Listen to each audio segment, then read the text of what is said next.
ಪುತ್ತೂರು ನಗರ police ಠಾಣೆಯ sub inspector Anjaneya Reddy ಅವರನ್ನ ದಿಢೀರಾಗಿ Subrahmanya police ವರ್ಗಾವಣೆ ಮಾಡಲಾಗಿದೆ.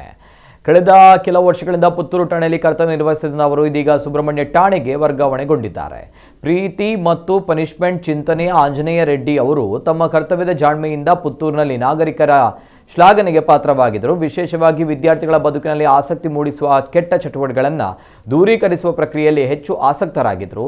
ವಿವಿಧ ಸಂಘಟನೆಗಳ ಚಟುವಟಿಕೆಯಲ್ಲಿ ಭಾಗವಹಿಸುವ ಮೂಲಕವೇ ಜನಸ್ನೇಹಿ ಪೊಲೀಸ್ ಎಂಬ ಮಾತಿಗೆ ಸಾಕ್ಷಿಯಾಗಿದ್ದರು. ಇದೀಗ ಅವರನ್ನ ದಿಢೀರ್ ವರ್ಗಾವಣೆ ಮಾಡಿರುವುದನ್ನು ಕೇಳಿ ಸಾರ್ವಜನಿಕರು ಬೇಸರ ವ್ಯಕ್ತಪಡಿಸಿದ್ದಾರೆ. ಅವರನ್ನ ವರ್ಗಾವಣೆ ಮಾಡುವಲ್ಲಿ ಪುತ್ತೂರಿನ ಕೆಲ ರಾಜಕೀಯ ಮುಖಂಡರು ಭಾಗಿಯಾಗಿದ್ದಾರೆ ಎಂಬ ಮಾತು ಅವರ ಅಭಿಮಾನಿಗಳಿಂದ ಕೇಳಿ ಬರ್ತಾ ಇದೆ.